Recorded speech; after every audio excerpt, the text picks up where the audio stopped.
How's it going, everybody? Bryan, Alvarez, and Dave Meltzer here. Wrestling Observer Radio, April 2nd, 2024. Figure4online.com/wrestlingobserver.com.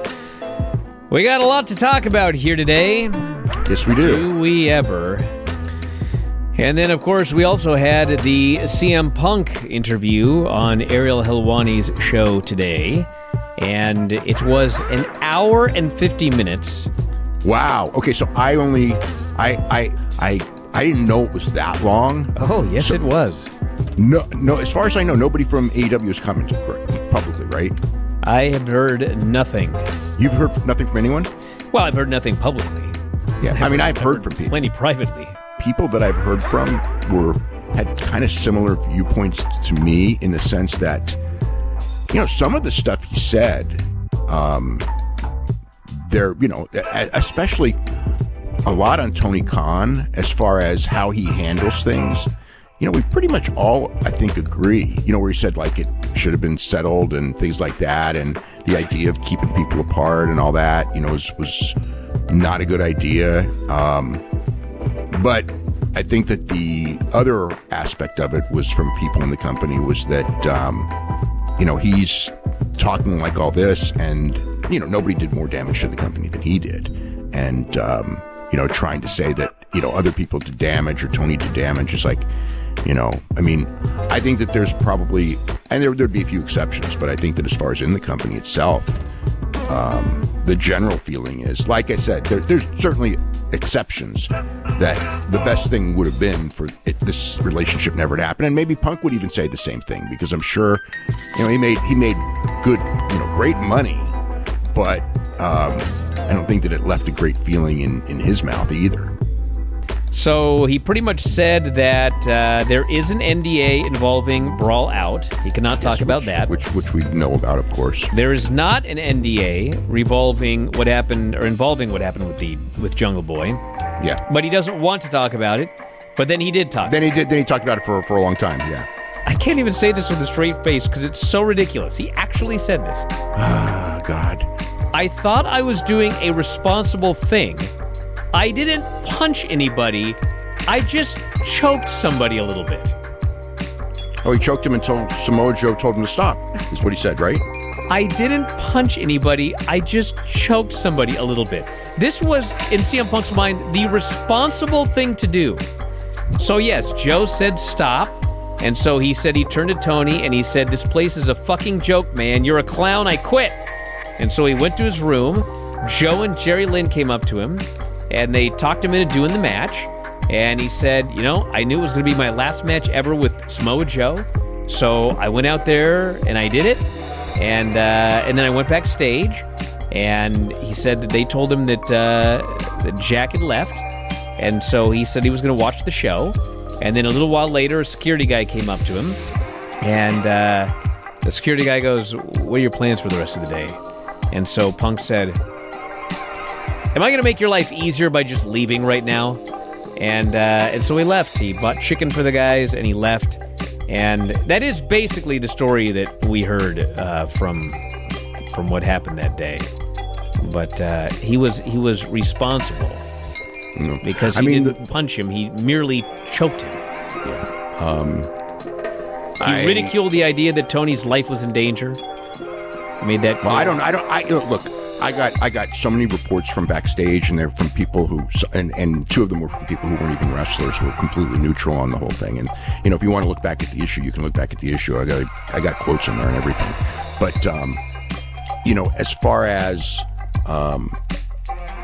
what happened, obviously there's very different versions of what happened. But in the end, they had their lawyers, their counsel, they had their disciplinary committee, which is a couple of lawyers and Bryan Danielson, and they had an outside counsel, and they all, I don't know if they saw the footage. I was told there was surveillance, but they all certainly were part of an investigation, and they all said that Punk needed to be fired. So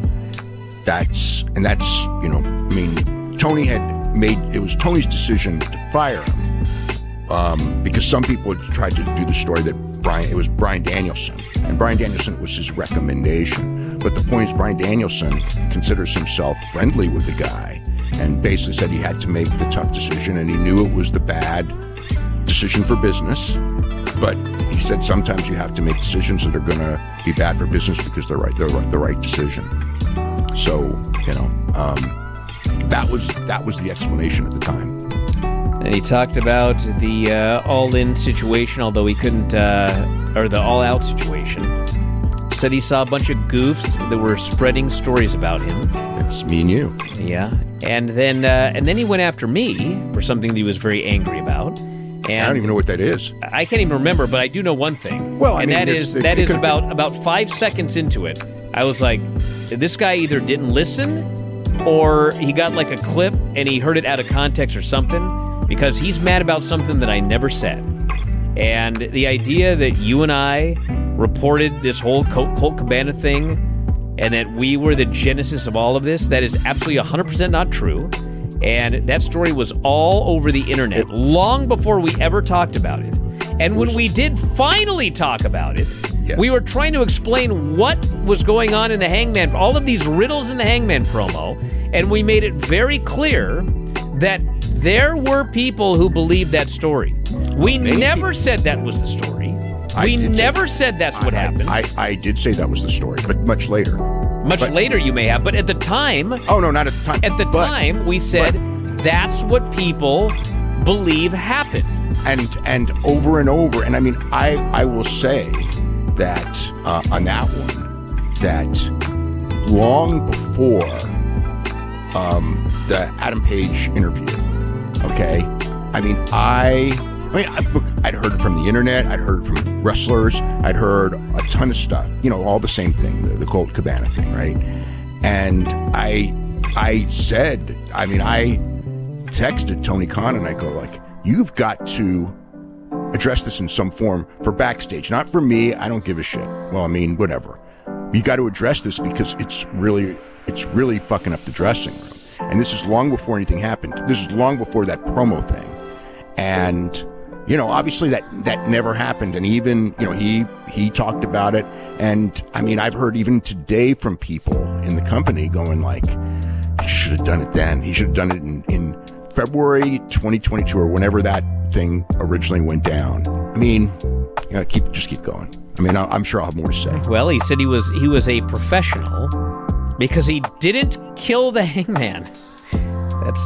He was professional because he did not double leg him and murder him, he said. And was another thing that was interesting is he was talking about the promo, okay? And before the only thing I had heard was it was the one line, right? That the line about workers' rights. He said that they got together and they went through a promo back and forth, and this is what I'm going to say, and this is what you're going to say. Not word for word scripted, but basic outlines. And then he said that the entire promo, Page didn't do any of it, so he was left, I can't do the lines I planned because he wasn't feeding me the lines and this and that. I mean, this is the first I heard that it was the entire promo and not just the one line that got him mad. So I just never heard that story before. And he spent a lot of time. He did say at the end that, the positives of his AEW run outweighed the negatives in his mind to him. Really? That's what we said. I think the positives definitely outweigh the negatives, he said. Mm-hmm. But he spent a lot of time essentially saying that Tony Khan is a nice guy, but, we're not promoting wrestling. They're not trying to sell tickets. They're not trying to make money. Ariel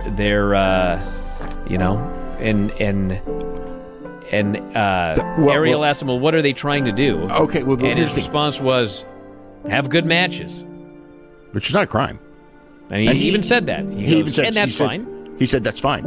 Okay, the thing, okay, again, like, there's always a different perspective. But I know that Tony Khan is actually a guy who lives based on ratings and selling tickets. And I mean, how many times have we heard about, good ticket sales and gates and things like that when they're good? We hear it all the time. Now, I'm certain that he cares about that greatly. And when it's bad, he's aware of it. Now, how he addresses it and things like that. But I mean, as far as the goal, I mean, that's the goal. It's everyone's goal. Everyone's goal is to, make money and to have a successful thing. And for a lot of the period, I mean, it's a 5-year company. For much of this period, attendance has been very good. It hasn't been that great, of late. Ratings have been quite good, even now they're at a low point, and obviously we can talk about it, but they're certainly most of that 4-year plus period on television, the ratings have been good. The pay-per-views have been good. It's not like it's some disaster that people are, but there's a narrative that people, and it's funny because what he was saying, well, and like some of the stuff about Tony being a leader and Tony should have stepped in and things like that is the same stuff that we've heard, I've said, we all said. Like, I'm listening to a lot of it and I'm going like, he's right. Not everything, obviously, but I mean, it was just like, that is an issue. And I mean, even like the night before the frickin' brawl out, Garrett and I talked to Tony and we brought this up. And his thing was, he thought it was cool. I don't know if it was like a Bret Hart, Shawn Michaels thing, but that was what he said. He goes, you like a little tension. You like that thing where fans don't know if it's real or not or whatever, but I mean, he was, he answered that. And, and I brought it up specifically for, I wasn't clairvoyant in knowing that there's going to be some fight the next day, but I sure as hell knew that there were problems because Punk did that interview with Sports Illustrated where he blamed me, by the way. Not even me. He blamed the Young Bucks for telling me, and again, I should have immediately, immediately when he said that, I should have just contacted him and just gone, dude, it's not the Young Bucks. And I mean, he still goes with that narrative, even though I did tell him that, but I didn't tell him it right away because I just thought, let him blow off steam. I can take the heat. I don't really care. But, and I mean, the whole thing of the goof with the 5 stars and everything, that was a cool shot. But, I mean, he contacted me plenty of times and I wasn't such a goof talking TV ratings when he came in and just goes, you got to explain TV ratings to me because I'm not, it's not something that I've learned. So you got to explain it. And, I tried and all that and whatever, but whatever, none of that really matters today. But, I just felt that,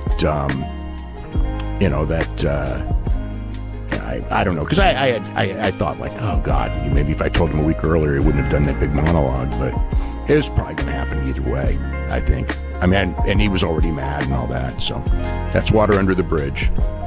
Well, that's the gist of it. As I noted, it's an hour and 50 minutes, so it's impossible to go over everything here, but you can listen to it. It's on YouTube. Ariel Helwani, MMA Hour, so you can go up there and check it out. But